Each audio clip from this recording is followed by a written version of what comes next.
I, Dr. Rita Pratap, former head of the Department Drawing and Painting, University of Rajasthan, Jaipur. Module 1, Japan, the prehistoric period of Japan, 11th millennium BC to 6th century AD.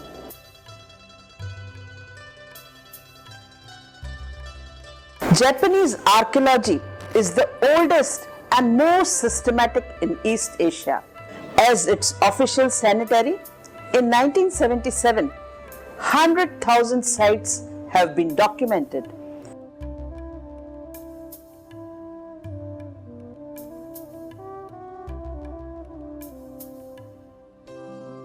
Artifacts ranging from Paleolithic toolkits to Mesolithic and Neolithic ceramics have been excavated. Venus of Lake Nogeri is an 1975 excavation figurine shaped made of a core of a Norman elephant tusk. During Jomon period, that is from 11,000 to 300 BC,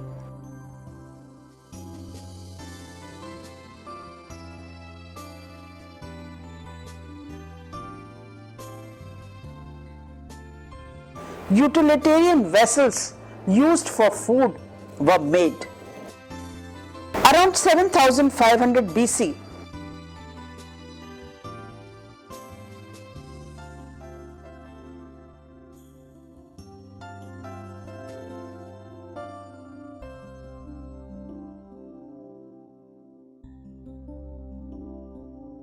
archaic or earliest Jomon ware first appeared, which were highly textured, incised or cord impressed, having the qualities of low relief sculpture.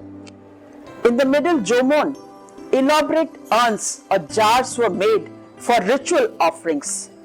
An example is Ua Mataka, made from the fired clay urn in basketwork form. In late Jomon period, that is from 2500 to 1000 BC, double right shaped vessels, pouring vessels and open and closed spouts and short squat lidded pots with cylindrical spouts were made. Figure of a boar, squatting figure, ceramic vase, etc. were made.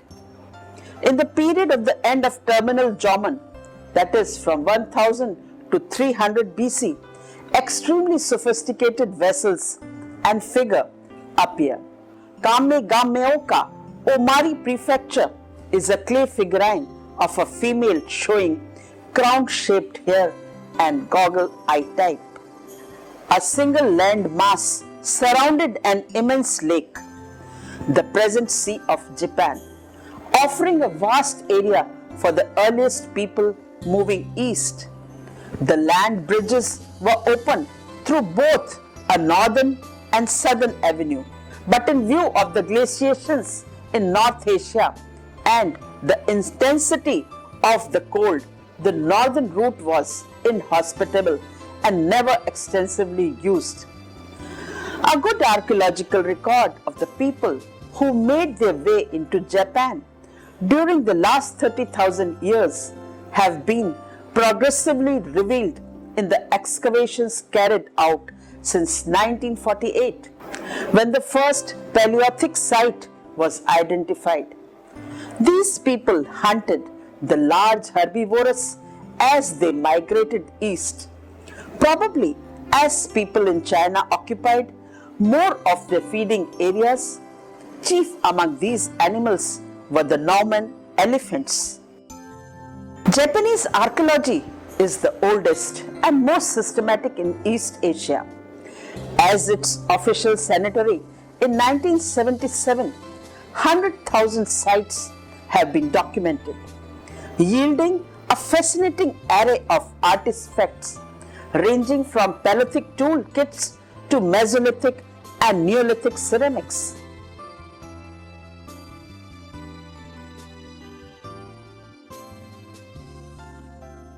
The first artistic products were made in the Upper Paleolithic and were responses to religious ideas. The arts contributed towards this psychology of survival, with stylized figures in ivory and stone being carved extending the practice of Europe and North Asia to Japan. Archaeologists divide the Japanese Paleolithic age into two periods, early 50,000 to 30,000 BC and late 30,000 to 11,000 BC. The division comes with the technological evolution from crude and simple scrapers and cutting tools to more sophisticated blades, knives, and small tools for engraving, drilling, scraping, and piercing. Elephants were trapped at Lake Nojori in Nagamo Prefecture in swampy beds along the water edge, and several thousands bones have been removed at low water from normally submerged shores. The 1975 excavation unearthed a finely shaped figurine made from the core of a Norman elephant tusk. It came from the deposits between 31,000 and 25,000 years old. Popularly called the Venus of Lake Nojari, thought to be a small female idol, whose middle is strongly constricted and each end is smoothly tapered. The upper front is unfortunately sheared off where face working had weakened the structure of the material. The lower back has few thin scratches of uncertain meaning. Its finely shaped symmetry indicates a maker of a considerable skill backed by a solid tradition. It is unlikely to be the only one of its kind.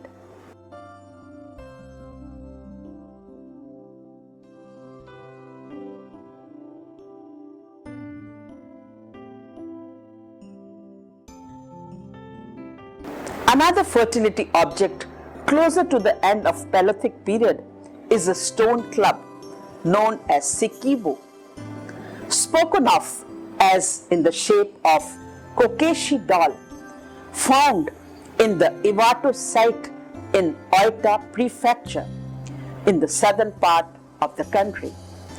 Along with parts of two others, it was located in the layer datable at around 12,000 BC. Made from chlorite schist, a stone with scaly surface and badly weathered through contact with the soil. The head was packed out in rudimentary, faintly visible features of eyes and mouth. The lower part is straight, undecorated shaft. These are thus the oldest known examples of a long history of stone phallic symbols, which became country site protectors in much later times. In the prehistory of art, great length of the Jomon period was reduced to manageable divisions. The system was drawn from pottery typology and its framework was devised in the late 1930s. On the basis of carbon 14 dates and other dating methods, the approximate time span of these subdivisions is as follows, omitting the problems of regional and overlapping.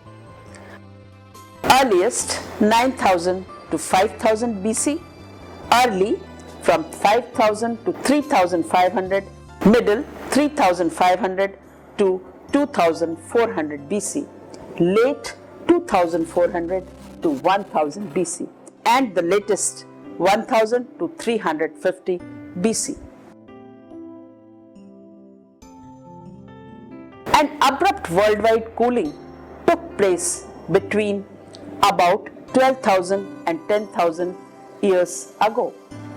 Following the long warming trend, the big game had been unable to survive the rising temperature, the increasing pressures of improved hunting techniques, and decreased land space. The southern and the Korean routes were first to go, followed by the northern route. The search for alternate food sources led to marine fishing and shellfish gathering. Baskets were woven, dogs domesticated, and dugout canoes were made in Japan. Pottery was invented in the south. The practice of cooking in pots made edible some plants which were otherwise useless and made others more palatable and sometimes more nutritious. A sequence of carbon 14 dates the stratigraphy in the sites where the earliest pottery is found, and the typographical development of the pottery as it was diffused to other parts of the country are all evidence for its remarkable antiquity. Starting around 10,000 BC in the Nagasaki prefecture,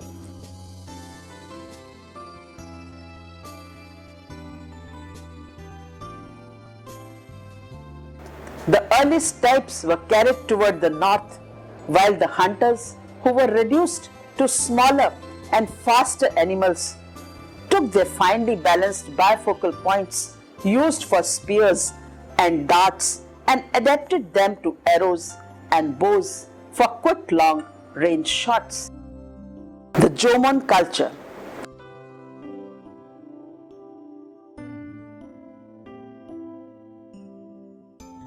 The Jomon culture lasted from 11,000 BC to 300 BC. Japanese archaeologists date the following or the Mesolithic period characterized by a hunting, fishing and gathering way of life from 11,000 to 3000 BC.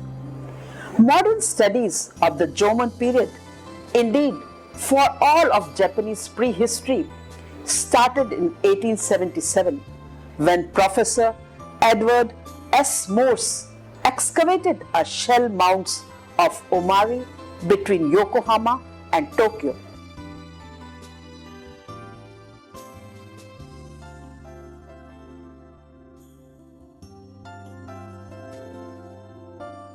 His site reported comments on the abundance of pottery in an infinite variety of form and ornamentation, and he describes it as being cord marked or cord impressed.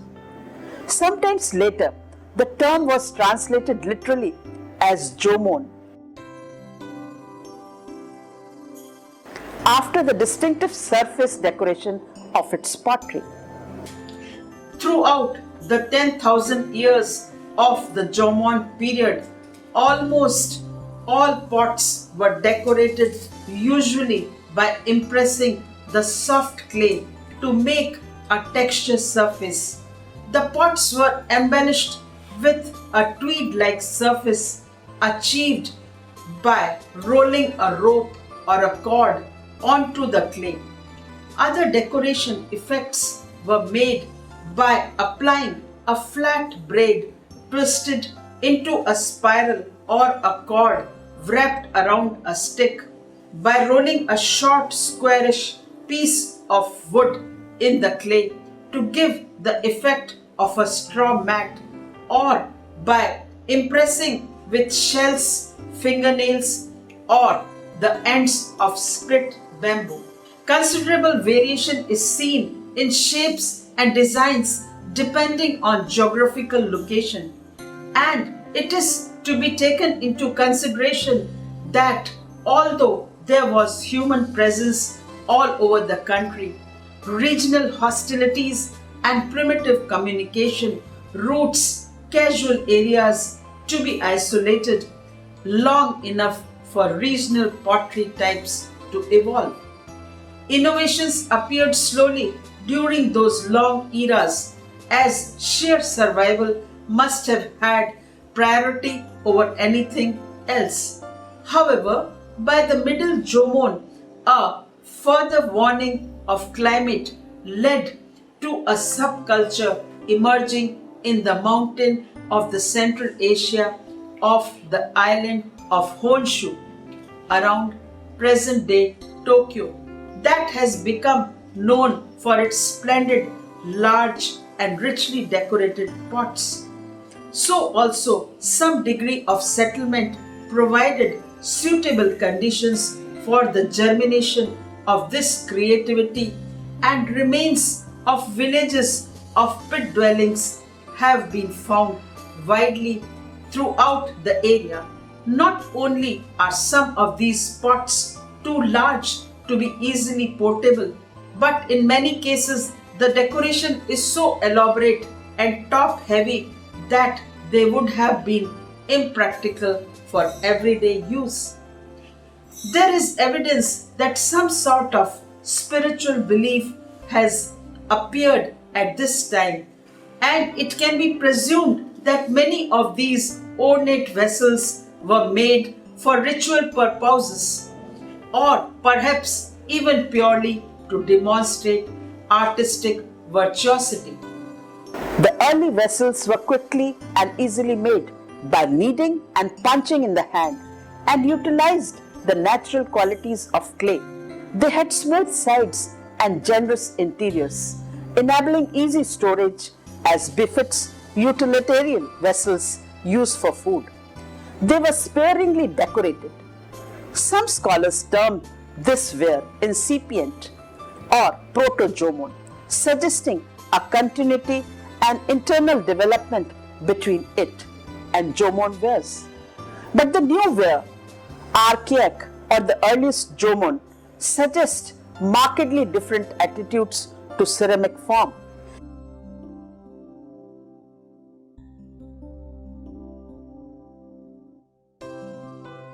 And also to everyday eating and living. It seems doubtful that both styles could have come into a single developing culture. It would be more appropriate, therefore, to call the earliest phase pre-Jomon. The archaic or earliest Jomon first appeared around 7500 BC.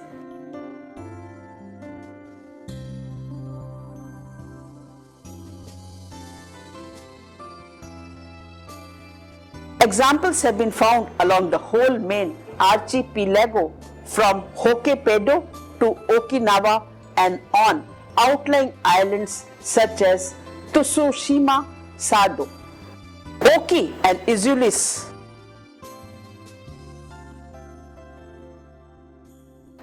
It is highly textured, incised or cord impressed and has the qualities of low relief sculpture. It is usually built up from the piled or coiled clay rings, hand joined inside and outside, and the outer surface is entirely covered with texture decoration, painstakingly applied. The typical pot is conical in form with a sharply pointed bottom, a flaring, often quatrefoil rim, and constricted and inaccessible interior. This form is far more difficult and time-consuming. To make them are pots with open interiors such as the pre-Jomon ware. Even more time-consuming is the application of the cord marks by rolling a cord-covered stick smartly along the still damp, fragile surface of the clay cone. The Middle Jomon.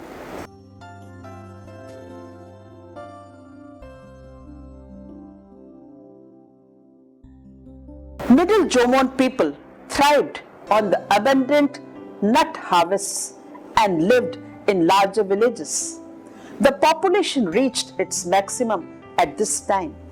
The quantity of pottery, size of pots, new shapes and variety in decoration, including zomophoric motifs, are all reflection of a more relaxed life, added leisure time and appreciation of art.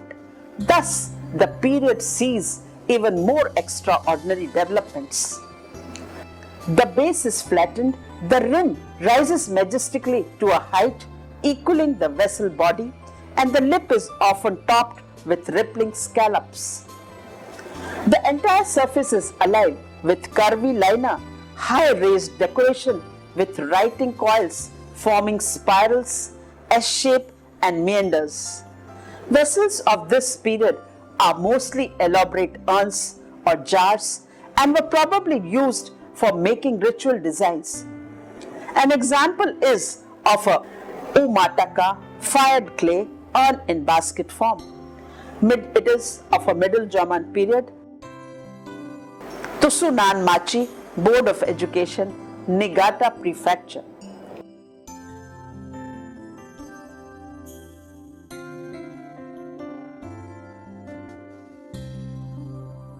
The decoration of these Middle German pots extended beyond the characteristics impressed marks seen on the earlier pieces and includes elaborate sculptural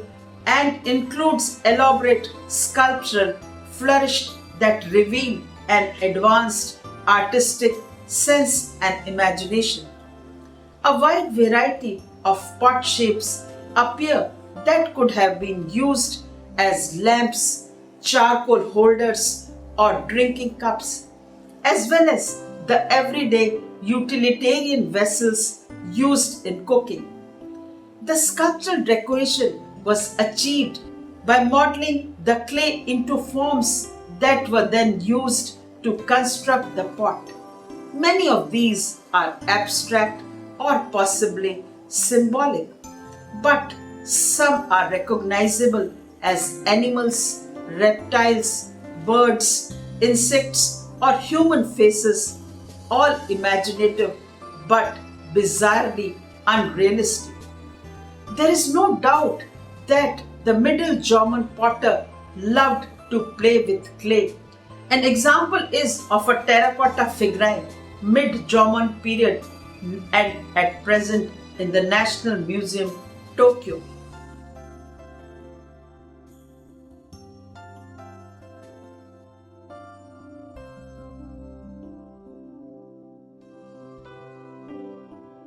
The figure with its flat half-moon shaped face lacking a chin but with a hair lip. This remarkable figure is quite unique. One might well ask what creature inspired the artist to create this figure. In all likelihood, it is the product of a lively imagination. Middle German figurines are obtuse, with emphasized distended buttocks and squirrel-like heads. All of these features were exclusive to mountain life and were abandoned as the people evacuated the region. If the Middle German style was made in the mountains, as is often said, and reflects rugged life sturdy house with thick roof walls, subhuman figurines, persuasive fertility cults, extravagantly decorated pots, including zoomorphic symbols. The late German style was shaped along the coast. It represents a more systematized life. Lightweight houses, anthropomorphic figurines, vessels decorated modestly in simple shapes with repeated motifs. The number of female figurines is often so great, one assumes that each household must have had its own. They are gingerbread types, more human than the animal faces of Middle German. Triangular heads may be masks, stump arms and legs. Enlarged breasts and protruding abdomens are characteristics of the coastal. Examples: heart-shaped, tilted faces and more three-dimensional and sometimes narrow bodies are inlaid features. As regarding the late German, in the late German period, it dates from 2500 BC to 1000 BC. Another dramatic change reflects the arrival of a ceramic-rooted culture, which emphasized the natural properties and forms of clay. There is a hint of Central Asian styles with double Rhyton-shaped vessels, pouring vessels with open and closed spouts and short squat, lidded pots with cylindrical spouts attached. Bowls and round-bottomed vessels reappear, as well as amphor and narrowed necks and serving bowls with handles. These indicate a major shift in culinary habits, which includes the discovery of fermentation. The new typological development now retains the raised surface design characteristic of Jomon ware. Late Jomon pots tend to be less exuberantly Baroque than these of the earlier period and show a variety of new forms such as sprouted teapots, bowls on pedestals, probably used in ritual, and some very elegant vessels with rims. Clay reproductions of objects from nature, such as the shells, are also found that date from this period. Another example is of a late Jomon period is of a clay vessel in the form of a shell. At present, it is in the National Museum, Tokyo.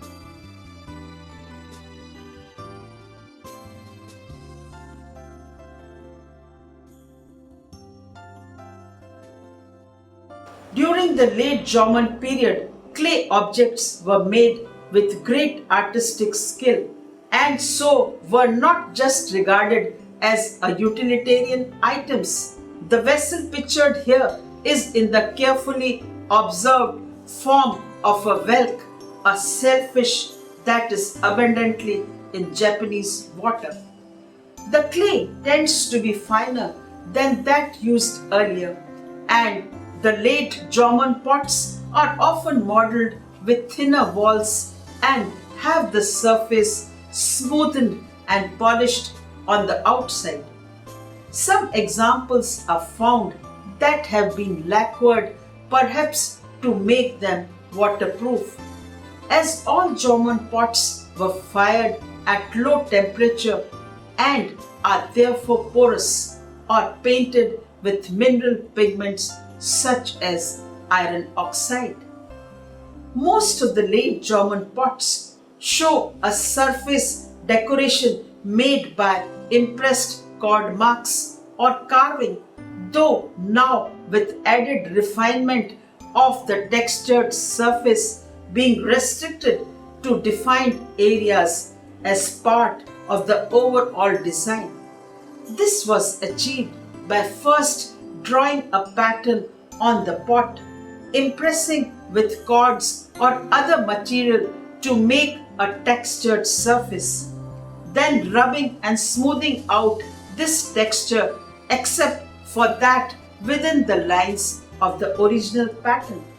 Thus, late Jomon style was shaped along the coast. It represents more systematized life, lightweight houses, anthropomorphic figurines, vessels decorated modestly in simple shapes with repeated motifs.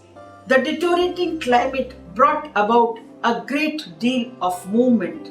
The population scattered widely in search of adequate sources of food, going on all directions but especially towards the south.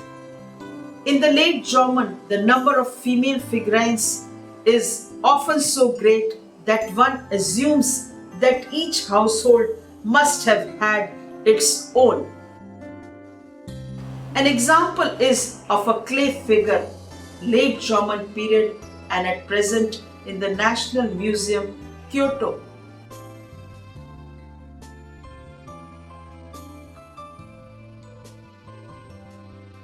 This clay figurine from the late Jomon period is remarkable for its rich decoration and its bizarre form, in particular its eyes. The proportion and shape of the body are extremely stylized. The swirling pattern of the body and the elaborate headdress indicate a highly exotic costume. They are gingerbread types, more human than the animal faces of Middle Jomon. Triangular heads may be masks, stemp arms and legs, enlarged breasts and protruding abdomens are characteristics of the coastal examples.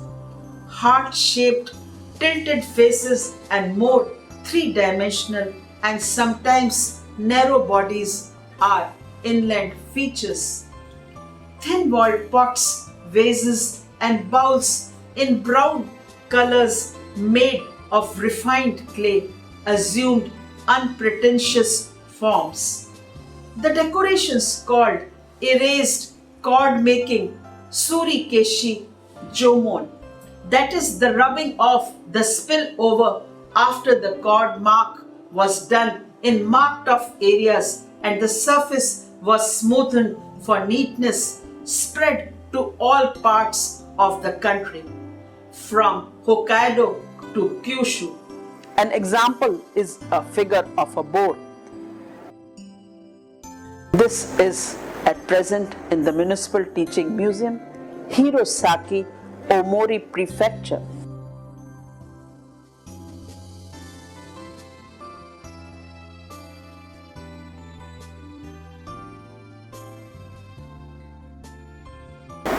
The squatting figure is also made of terracotta and date from latest Jomon. It is at present in the Municipal Teaching Museum, Fukushima.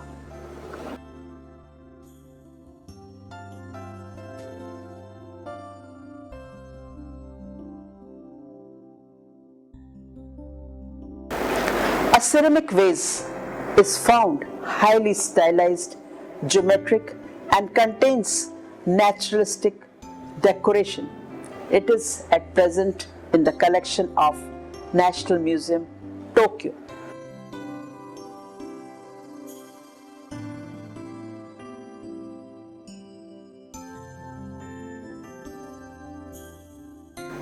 From 1000 to 300 BC, that is in the terminal Jomon, stemmed ware began to appear. Shallow serving bowls and amphorae with long necks, these suggest acquaintance with the wheel-thrown ware. Aside from its spectacular pottery, Jomon culture produced decorated blades of ivory, horn and bone, bracelets and earrings. For his spiritual needs, Jomon man carved figurines from stone and molded them in clay. At about the same time, Middle Jomon pottery urns were developing elaborate features. These figurines also underwent a dramatic transformation. Previous figurines had minimal facial features such as a pinched nose and punctures for eyes. Mid-Jomon figurines have raised line, eyebrows and rather startling eyes, large perforations, round or almond-shaped. But by late Jomon, that is 2500 to 1000 BC, they assume a mask-like quality, and in some areas they become highly ornate with shamanistic features surmounted by all kinds of decorative paraphernalia. At the end of the period, in terminal Jomon, that is from 1000 to 300 BC, extremely sophisticated vessels and figure appear.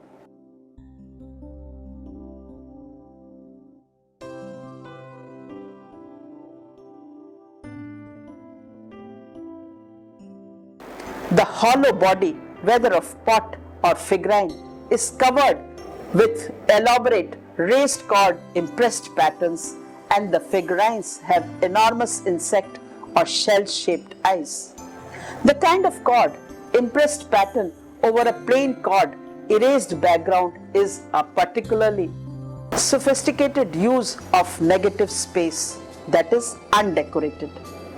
Although the ritual use is still unknown, these late figurines have such enormous horizontal silted eyes that some scholars say that they are the products of an age of deep superstition and fear. It is, however, difficult to reconcile superstition and fear with the uninhibited decoration, also characteristics of these artifacts, which seem far more readily attributed to Jomon man, is exuberance and general delight in the dance of life. Northern sites have yielded numerous female figures. Many are hollow, like the vessels. They may be polished and painted. Raised patterns are frequently cord marked.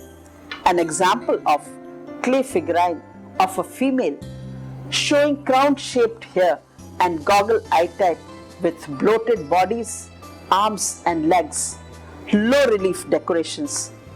This is from the final phase of Jomon period, that is terminal Jomon, and belongs to Kame Gamoeka Omari prefecture.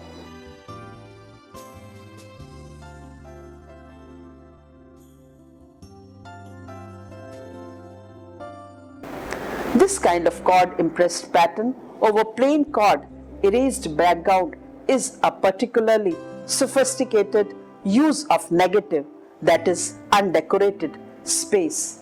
The motive behind making them hollow may have been to provide space for the resident spirit giving soul to the object. The most significant religious legacy of the Jomon period is the stone circles and menhirs found in the Tohaku area in Akita and further north in Hokkaido, some measuring as much as 30 meters across. Each centers on a square burial pit in which bones were placed, covered with pebbles.